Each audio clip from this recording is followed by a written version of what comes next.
Gas. आपका फिर इसमें आ गया प्लाज्मा और BEC, बोस-आइंस्टीन, बोस-आइंस्टीन और उसके बाद condensate, plasma, solid, liquid, gas. तो हम पहले सॉलिड का आपने पढ़ ही लिया था, सॉलिड्स की प्रॉपर्टीज। आप सॉलिड्स के एग्जांपल में आपने बहुत सारी चीजें देखी होंगी, जैसे कि आयरन, नेल, वुड। तो आप उनकी प्रॉपर्टीज भी डिफाइन शायद से कर सकते हैं। सबसे पहली प्रॉपर्टी, मैंने अभी कहा था कि प्रॉपर्टीज गैस करने के लिए कि क्या हो सकती हैं। सबसे पहले आपका फोर्स ऑफ अट्रैक्शन, कॉमन सी बात है, अभी इतना बस बताया था। पहले इनका फोर्स ऑफ अट्रैक्शन जो होता है वो हाईएस्ट होता है, मैक्सिमम होता है। हाईएस्ट भी नहीं, मैक्सिमम। हाईएस्ट तो है प्रॉपर वर्ड नहीं है, मैक्सिमम होता है। और क्या प्रॉपर्टीज हो सकती हैं?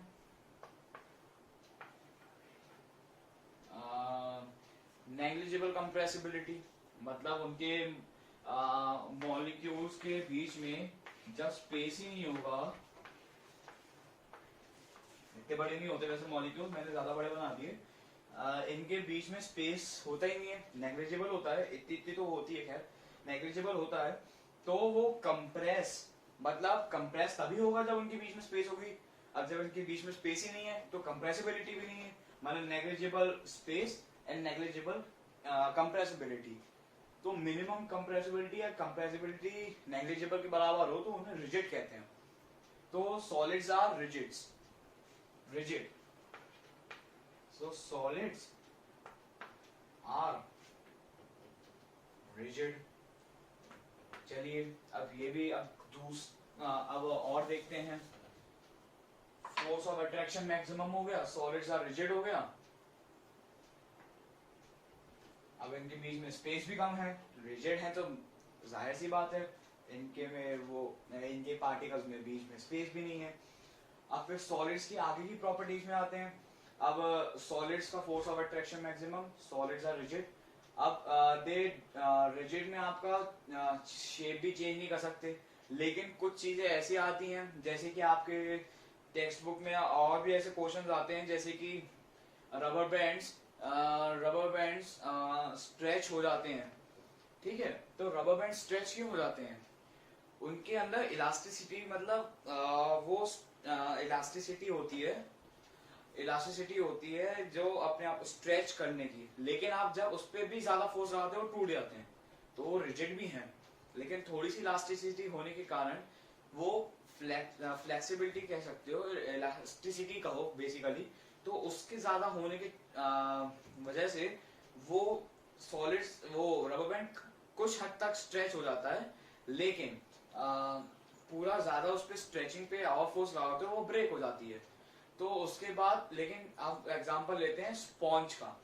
स्पॉन्ज कंप्रेस हो जाता है, वो सॉलिड है नहीं है। तो उसमें हम आते हैं, स्पॉन्ज जो होता है उसमें एयर होल्स होते हैं। मान लीजिए आपका स्पॉन्ज है, उसमें एयर होल्स होते हैं, छोटे छोटे माइन्यूट से एयर होल्स होते हैं पूरे में। तो उसमें एयर भर जाती है। तो जब आप उसे कंप्रेस करते हैं तो उसकी एयर निकल जाती है। तो उससे ज्यादा कंप्रेस करेंगे तो कंप्रेस नहीं होता है। अगर पूरी हवा, उसकी एयर जो अंदर है उसकी ट्रैक, अगर उसे पूरा कंप्रेस करके निकाल देंगे उसके बाद आप कंप्रेस करेंगे तो कंप्रेस नहीं होगा। तो वो तो एयर होल्स होने के चक्कर में आपका वो स्पॉन्ज आ जाता है। और रबर बैंड के केस में उनकी इलास्टिसिटी ज्यादा होने के कारण स्ट्रेच होती है, लेकिन आप उसमें ज्यादा फोर्स लगाओगे, अप्लाई करोगे तो वो टूट जाएंगी। तो वो रिजिड के एग्जाम्पल है। दूसरा ये कहते हैं सॉलिड की एक और प्रॉपर्टी आ जाती है इसमें। तीसरा जो अभी एग्जांपल देता हूँ शुगर वाला, कि शुगर सॉलिड है लेकिन वो कंटेनर का शेप क्यों ले लेती है, मतलब आप जिस कंटेनर में डालते हो उसका शेप ले लेती है। ऐसा इसलिए है क्योंकि जो सॉलिड्स, वो जो शुगर का जो पार्टिकल्स हैं, आप उसके मॉलिक्यूल्स जो हैं या उसका एक क्रिस्टल जो है वो काफी छोटा है as compare to these solids. वो उतना ही छोटा है, वो उसे आप कुछ नहीं कर सकते। आप उसे चेंज करोगे शेप, अगर उस पर आप कुछ हल्का सा कुछ फोर्स अप्लाई करोगे किसी चीज से या हाथ से तो टूट जाता है। अगर हाथ से करते हो तो आपके हाथ पे लग जाती है, लेकिन अगर आप किसी हैमर वगैरह से उसे मार के आपको लगता है कि वो कंप्रेस होके वो शेप चेंज कर लेगी, तो वो नहीं कर पाएगा। तो वो टूट जाएगा, आप ये ब्रेक हो जाएगा। मतलब ये रिजिड है, एक क्रिस्टल है, आप बहुत सारे क्रिस्टल्स को मिला के आप ये कहते हैं कि वो क्रिस्टल का शेप ले लेते हैं, मतलब कंटेनर का शेप ले लेते हैं। लेकिन आप उसके पर्टिकुलर एक सिंगल उसका क्रिस्टल तो रिजिड, वो सॉलिड की सारी प्रॉपर्टी फॉलो करता है। तो इसमें एक ये आता है, इसमें एक और प्रॉपर्टी आ जाती है कि सॉलिड्स फ्लूइड्स नहीं होते, फ्लूइडिटी नहीं है। फ्लूइडिटी इन सेंस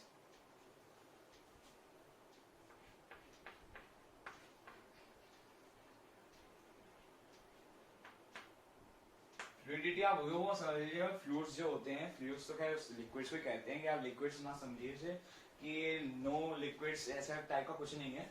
फ्लूइडिटी वो होती है जो जो मैटर टेंडेंसी रखता है फ्लो करने की, जो फ्लो करने की टेंडेंसी रखते हैं जो मैटर, उन्हें हम फ्लूइडिटी कहते हैं, फ्लूइड्स कहते हैं, उस प्रॉपर्टी को फ्लूइडिटी कहते हैं। तो सॉलिड्स में फ्लूइडिटी नहीं होती है। ठीक है, तो अभी थर्ड पॉइंट ऐसे ही रख दीजिए, ऐसे समझ लीजिए। तो इसके बाद हमारा आता है लिक्विड्स। और हाँ इसकी मेन चीज रह गई, इनकी डेफिनेट शेप एंड वॉल्यूम होती है।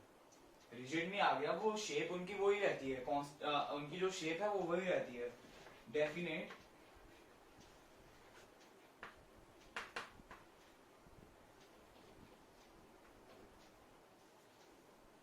Definite shape and volume. उनकी जो शेप और वॉल्यूम रहेगी वो हमेशा कांस्टेंट रहेगी, ना उनकी शेप बदलेगी। शेप बदलने की कोशिश करेंगे तो वो टूट जाएंगे, so they are rigid. And volume उनकी हमेशा सेम रहती है।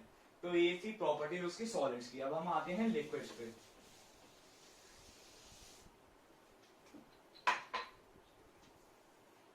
फिर आते हैं लिक्विड्स। लिक्विड्स की बात आती है तो फिर वो फ्लूइडिटी होते हैं।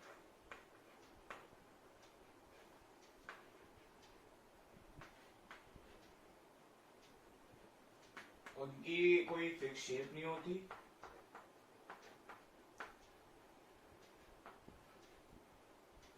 और हाँ सॉलिड्स की जो थी, सॉलिड्स में डेफिनेट उसमें सॉलिड्स की डेंसिटी भी ज्यादा होती है, क्योंकि वो सबसे एक पर्टिकुलर यूनिट एरिया में सबसे ज्यादा मॉलिक्यूल्स होते हैं। आप वुड और आइस को छोड़कर आयरन नेल देखिए, उसकी डेंसिटी सबसे ज्यादा होती है, तभी वो पानी में फ्लोट नहीं करता। आप पानी में सिंक हो जाता है, पानी से ज्यादा डेंसिटी होती है, उसकी रिलेटिव डेंसिटी ज्यादा होती है। Relative density density of a substance upon density of water, और रिलेटिव डेंसिटी होती है। तो इसकी जो डेंसिटी है सॉलिड्स की, वो लिक्विड से ज्यादा होती है as compare to liquids. Gases है तो गैसेस की तो बहुत कम होती है, लेकिन सॉलिड्स जो हैं उनकी डेंसिटी बहुत हाई होती है। आइस को छोड़ दीजिए, आइस वाटर का ही पार्ट है, खैर सॉलिड ही माना जाता है, लेकिन उसकी डेंसिटी पानी से कम है। और वुड है, वुड की भी डेंसिटी कम है, कुछ मटेरियल्स की ऐसी रह जाती है, तो उनकी डेंसिटी भी ज्यादा होती है लिक्विड्स के कंपैरिजन में। तो लिक्विड्स में आ गया, they are fluids, no fix shape but fix volume. आप इसे एक पॉइंट में लिख सकते हैं।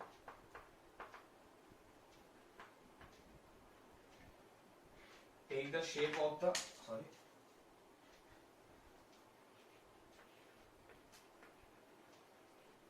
take the shape of the container। वो आपका फ्लूइडिटी में ही आ गया कि वो कंटेनर जिसमें फ्लो करते हैं वो उसकी शेप ले लेते हैं, वो आपके फ्लूइडिटी की प्रॉपर्टी में भी आ जाता है। तो ये प्रॉपर्टीज हो गई। तो फिर आपकी इसके बाद और भी प्रॉपर्टीज आती हैं। और हाँ, आप इसमें एक और चीज देख सकते हैं, less density than solids। उनकी डेंसिटी सॉलिड से कंपैरिजन में कम होती है। तो आपकी ये सब प्रॉपर्टीज हो गई लिक्विड्स में। तो आप सॉलिड्स में भी आप एक पॉइंट ऐड कर सकते हैं कि मोर डेंसिटी देन लिक्विड्स, मोर डेंसिटी देन लिक्विड्स। तो ये आपकी लिक्विड्स की वो आ गई प्रॉपर्टीज। और they are some they have, आप इसमें कंप्रेसिबिलिटी का भी पॉइंट ले सकते हैं. They have less compressible than gases.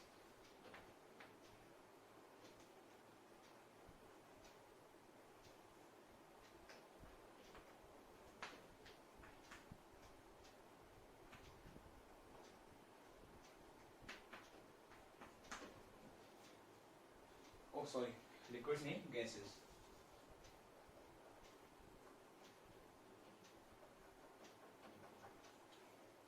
Less compressible than gases.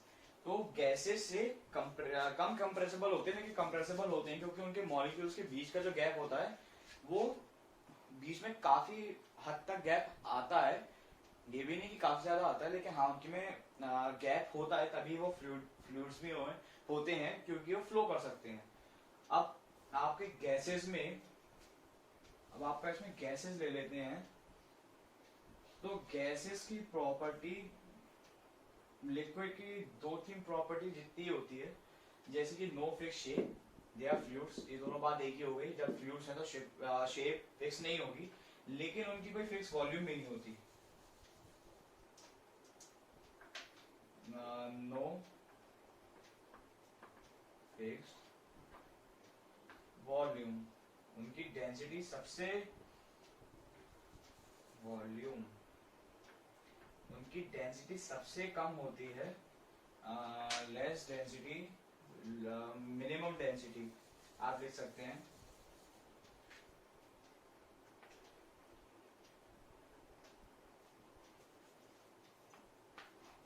Density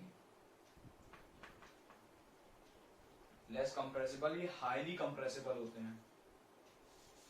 highly compressible मतलब जितना ज्यादा कंप्रेस कर सकते हैं, काफी काफी कंप्रेसिबल होते हैं, क्योंकि इनके बीच में पार्टिकल्स के, मॉलिक्यूल्स के बीच में काफी स्पेस होती है.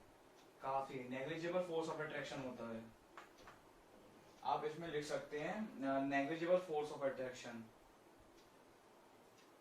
No fix volume. और आप इधर 7th पॉइंट में भी लिख सकते हैं नेग्लिजिबल फोर्स ऑफ अट्रैक्शन. भले पॉइंट्स के मीनिंग सेम हो, लेकिन आपके वर्ड्स अलग हो सकते हैं. जैसे कि नेग्लिजिबल फोर्स ऑफ अट्रैक्शन हो गया, तो आपके वर्ड डिफर होने में भी काफी हेल्प करता है. Negligible force of attraction, force of attraction.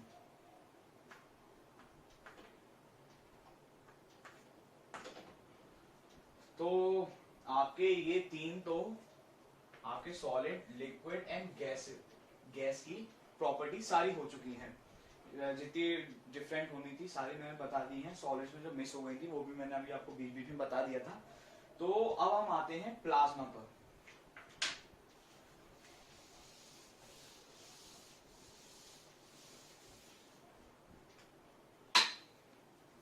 So plasma पर आते हैं. तो प्लाज्मा क्या होता है? प्लाज्मा अगर हम देखें तो प्लाज्मा अगर हम देखें तो फिर वो एक टाइप की गैस ही होती है, लेकिन वो एक एटॉमिक गैस होती है जिसमें सबसे ज्यादा चार्ज होता है. एक बहुत ज्यादा चार्ज होता है इसमें प्लाज्मा में. आप इसमें एग्जांपल ले सकते हैं, जैसे कि स्टार्स हो गया. तो उसमें जो लाइटनिंग जो होती है स्टार्स में, वो प्लाज्मा के चक्कर में होती है, प्लाज्मा के वजह से होती है, क्योंकि ये एटॉमिक गैस होती है जिसमें काफी ज्यादा चार्ज होता है. जब अगर आप इसमें इलेक्ट्रिसिटी पास करते हैं तो इसमें इलेक्ट्रॉन्स बाहर फ्लो करने लग जाते हैं, गैस से बाहर फ्लो करने लग जाते हैं. तो फिर ये ग्लो करते हैं. They have a tendency to glow. तो आप प्लाज्मा और भी ले सकते हैं, जैसे कि लाइटनिंग होती है, क्लाउड्स में लाइटनिंग होती है, वो इसी के चक्कर में होती है, क्योंकि उसमें एयर में ये लो प्रेशर पे बनी हुई गैस होती है, जो जैसे कि आप हवा में ऊपर जाएंगे तो हाइड्रोजन वगैरह जो है वैसी टाइप की है. तो उसमें जब लाइटनिंग होती है तो उसमें जब बिजली आती है, जब क्लाउड्स जब रब करते हैं तो लाइटनिंग प्रोड्यूस करते हैं। तो लाइटनिंग जब एयर में जाती है तो फिर वो जब इलेक्ट्रिसिटी जब पास होती है, इलेक्ट्रॉन्स पास होते हैं, तो उसमें से इलेक्ट्रॉन्स ओवरफ्लो होने लग जाते हैं, तो फिर वो ग्लो करता है, तभी आपको पूरे स्काई में आपको पूरा ग्लो करते हुए दिखता है। तो ये is plasma is an atomic gas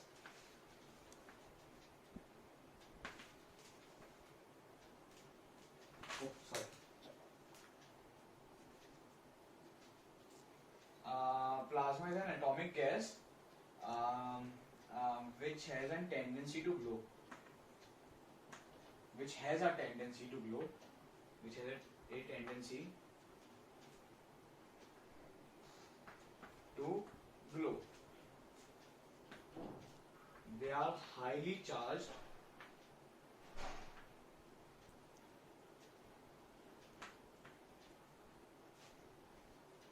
They are highly charged and आप ये ले सकते हैं, और फिर उसके बाद they are formed at low temperature.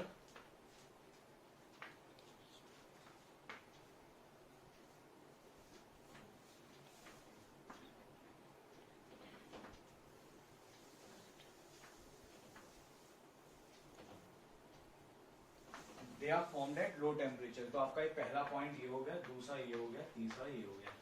तो अभी हम इसका एग्जांपल ले लेते हैं, उसके बाद और एक्सप्लेन करेंगे। एग्जांपल में हमने ले लिया लाइटनिंग, और इसके प्लाज्मा के स्टिक्स आते हैं जो आप पुलिस वाले जो लेके खड़े होते हैं, जैसे आप लगता है फाइबर के हैं, तो फिर बाद में जब रात में आप देखते हैं तो उनकी ग्लो कर रही होती है, उनके बटन लगा होता है एक रॉड पे, जब वो इलेक्ट्रिसिटी पास करते हैं तो इलेक्ट्रॉन्स ओवरफ्लो करने लग जाते हैं, तो फिर वो ग्लो करने लग जाते हैं, तभी आपको स्टिक उनकी चमकती हुई लगती है। जैसे कि आप और भी बहुत सारे होते हैं जो आप देखते हैं कि ग्रीन कलर की लाइट जल रही है, वो सिर्फ प्लाज्मा के चक्कर में होता है। तो प्लाज्मा स्टिक्स एंड जो आजकल आते हैं plasma EVs. So I have changed the whole passage of plasma. तो हम इस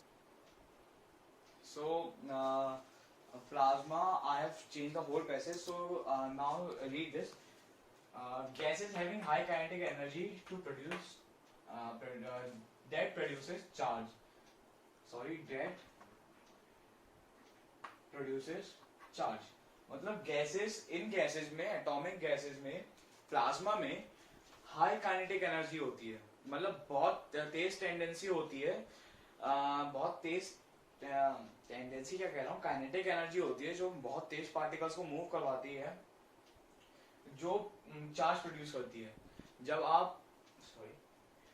आप काइनेटिक एनर्जी विच मीन जब आप kinetic energy that produces charge, मतलब जब काइनेटिक एनर्जी बहुत तेज जब बहुत तेज गैस मूव कर रही होती है एट लो प्रेशर, तो वो चार्ज प्रोड्यूस करती है। आपने देखा होगा जब कोई बहुत तेज ट्रेवल करता है तो हीट अप हो जाता है, तो इसमें चार्ज प्रोड्यूस होता है। Plasma has a high state of energy Plasma has a high state of energy that gives off light and converted to charged particles. ये लाइन वही है, वैसी ही है। Plasma has a high state of energy, इसमें बहुत ज्यादा energy होती है जो लाइट प्रोड्यूस करती है, गिव्स ऑफ लाइट, जो लाइट देती है, and convert to charge particle, जो लाइट देती है और उसके बाद चार्ज हो जाती है वो गैस। उसके अब ये प्लाज्मा कहाँ कहाँ यूज होती है उसके एग्जांपल्स दिए थे मैंने पहले भी और अभी भी। फ्लोरोसेंट लाइट इन स्टार्स, जो स्टार्स में होती है उसे फ्लोरोसेंट लाइट कहते हैं। और जो मैंने आपको स्टिक्स कही थी प्लाज्मा स्टिक्स, वो एक्चुअली फ्लोरोसेंट स्टिक्स कहलाती हैं। उस टाइम नाम याद नहीं आ रहा था तो अभी मैंने लिख दिया फ्लोरोसेंट स्टिक्स। और जो प्लाज्मा की जो गैस होती है, जो प्लाज्मा में गैस जो होती है, उसका एग्जाम्पल है हीलियम। अब हमने सॉलिड भी पढ़ लिया, लिक्विड भी पढ़ लिया, गैस भी पढ़ लिया और प्लाज्मा भी पढ़ लिया कि प्लाज्मा क्या होता है। अब हम आते हैं बीईसी, बोस आइंस्टीन कंडेंसर। इसका आपको सिर्फ अभी इंट्रोडक्शन दिया गया है कि ये होता क्या है। इसकी एक्चुअली फुल फॉर्म है Bose Einstein condensate.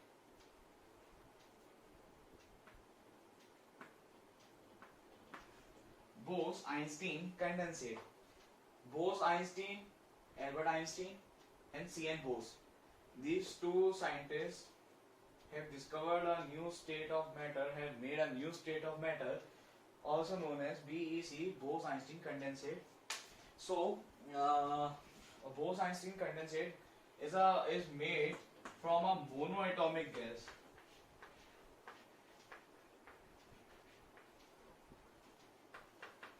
Monoatomic gas,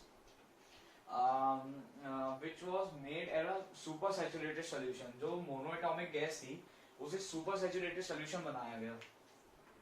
a super saturated solution का भी super मतलब उसके भी ऊपर का, super मतलब सबसे बड़ा, सबसे ऊपर टॉप लेवल का।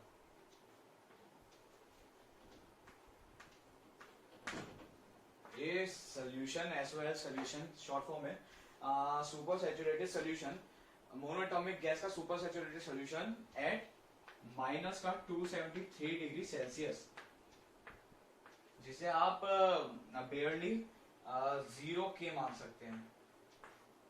ये ओके नहीं है, 0K है, K फॉर केल्विन, ऐसा यूनिट ऑफ टेम्परेचर। और इस चैप्टर के लिए आप सारी SI यूनिट्स भी याद कर लीजिएगा कि मास की किलोग्राम, लेंथ की मीटर, और फिर टेम्परेचर की केल्विन, कैपेसिटी की वो लीटर, और वॉल्यूम का मीटर, क्यूबिक मीटर। ठीक है, तो आपका ये आ गया Bose-Einstein condensate monoatomic gas, a super saturated solution which was made at a super saturated solution at 273 degree Celsius और 0K केल्विन, ओके नहीं, 0 केल्विन। अब आपका आता है कि किस टाइप की मैटर है, किस टाइप का मैटर है।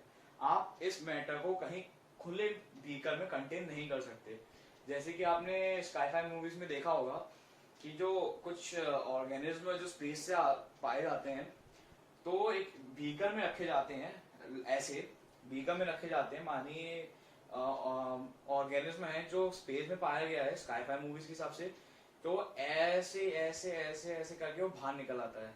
वैसे ही मोनोएटॉमिक गैस है ये जो है बोस-आइंस्टीन कंडेंसेट, वो भी किसी टाइप का है, आप उसे कंटेन नहीं कर सकते।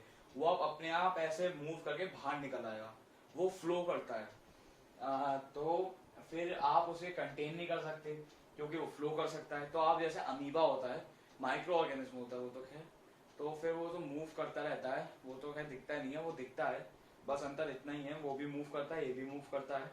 तो इसमें कोई ज्यादा कुछ नहीं है, बस इतना आपको इंट्रोडक्शन में जितना दिया गया उतना ही है। Monoatomic gas which was made at a super saturated solution at -273 degree Celsius और 0K, बस आपको इतना ही दिया गया है।